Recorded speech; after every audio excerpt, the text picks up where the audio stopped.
Hello and welcome to pmclounge.com. In this video, we are going over the fifth part of the series East Meets West, the cultural challenges in project management. And we have done 4 videos on this, discussing one challenge each. This is basically a white paper that came out of PMI.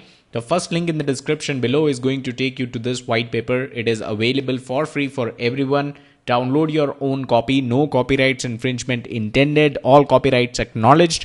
Download your own free copy and read it through. This is going to be extremely helpful if you're someone who deals with, you might be someone who's situated in East and deals with people who are situated in West, or vice versa. So we've talked about 4 challenges. Today we are going to go over the 5th challenge. So let me share the report itself. I'll go directly to page number 9. This is the white paper, not the report. So challenge number 5 is Indians overcommit. They promise more than they can possibly deliver. Now, this is of course coming in from someone who is situated in the West, let's say someone in the US, and that's what they think of people situated in the East, more specifically Indian co-workers situated in the East. Now, of course, this is basically a cultural misrepresentation, right? Misinterpretation. It is not to say that Indians in general do this. This is not a generalization. This is basically challenges with different cultures. So this is a cultural misinterpretation. Now, what happens here is someone from the West may complain something like, they should just tell us. Westerners say, if our demands are unreasonable, and Indians, of course, if our demands are unreasonable, they should just tell us. That's what Westerners says. And Indians, they respond by saying, but we do tell them, they just don't listen. So what is the core issue here? So this is a conversation that you should consider to understand the problem. Carol and Anand are having a conversation. So Carol says, hi Anand, we were thinking this batch should take your guys about 15 hours. How does that sound to you? Anand, 15 hours? Carol, give or take, what do you think? Anand, sure. So what's your best time estimate then? Now, Carol asked a question, what do you think? And in return, Anand responded with a question of his own. So that's your best time estimate then? Carol says, as near as we can figure it, but you guys know better than us. Anand, I see. So what do you say, Anand? Anand says, that would be very efficient. And Carol says, just like you guys always are. So what's happened here is, in this example, basically, Anand honestly believes he has told Carol that her time frame is unrealistic. That's when he mentioned, right? He mentioned 2 things. One is when he asked a question, 15 hours. And then secondly, he said that would be very efficient. That means that is something which is unrealistic for us. That's too efficient for us to meet. That's very aggressive timeline, basically. So in this example, Anand honestly believes that he has told Carol that her time frame is unrealistic, and he assumes she understands this.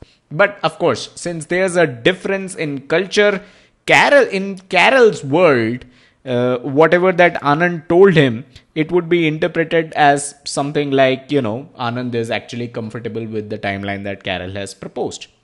So that is why we end up with challenge number 5 that we just talked about, which was the fact that it's not a fact, but a cultural misinterpretation that Indians overcommit. They promise promise more than they can actually possibly deliver. So what's the strategy? How should this issue be resolved? How should you deal with it?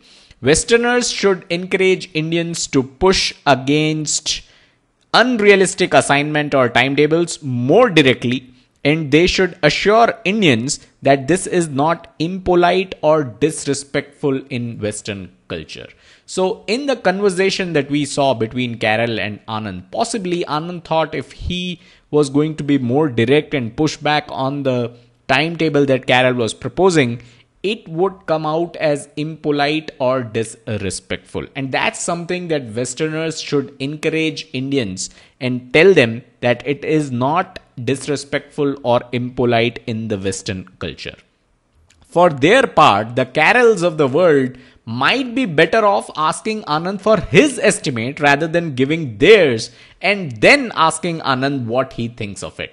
If Carol asks Anand first before putting her estimate on the table, Anand can say whatever he thinks. So that's something for the Westerners to kind of think and understand, that, you know, Indians try not to be impolite and disrespectful, and they think that, you know, saying flat out no might be impolite and disrespectful. So it's better for Westerners to ask for suggestions and ask for timetables rather than putting the timetable out in the open already. So all five that we have discussed here, these are basically honest and innocent misunderstandings. These happen because two people that are interacting, that are having a conversation, are from different parts of the world.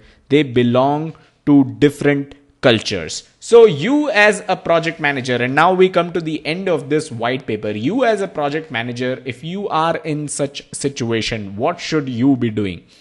So here are the 3 steps that you should follow, a 3-step roadmap to address the key cultural challenges of offshore project management. Number 1, do not minimize or otherwise downplay cultural differences. So that's very important. You need to understand that there is a cultural difference. You should not minimize it. You should not downplay it. This approach is going to backfire. So in this regard, it's important to realize that cultural differences in and of themselves are not the problems. They only become problems when the two parties are not aware of the differences, right? So in the example that we just saw, if Carol knew that it is considered impolite and disrespectful in Anand's culture to say a flat out no, she would have understood that he is not going to say a no to my timeline, and possibly she would have asked him to provide a timeline before suggesting what she thought of, right? Point number 2 is acknowledge that India or any other Western country are different cultures. And people from the two cultures will sometimes surprise, confuse, and frustrate each other by their behaviors. But that is almost never their intention. So this is not something which is happening intentionally. These are two very different cultures, and because of this, it could lead to some surprises, some confusion, some frustration, but that is never the intention. So keep that in mind. And point number 3, using cross-cultural training. Raise the awareness of all key project team members of the most common differences between their cultures. So whenever you're dealing with teams that, you know, work in different cultures, you should basically look into cross-cultural trainings. You should try and raise awareness about how the cultures are different within your team members. So you may have a global team and how cultures are different within your team members. So that's something, those are the 3 steps that you should take if you're a project manager working on a project that has people from both sides of the world. Alright, so that's all that we had in this video. This concludes our discussion on the white paper, when East meets West, the cultural challenges in offshore project management. I hope you got value out of it. Subscribe to the channel, hit the bell icon to stay notified every time we upload new content. Our aim here is to not just provide you with content for your PMP, CAPM and ACP certification exams. Our aim here is to make sure that you're aware of what's happening in the project management industry as a whole. That way you can stay up to date and you can stay ahead in the game when it comes to compared to other project managers. So smash that like button if you got value out of this video, and I'll see you in the next one. Have a nice day.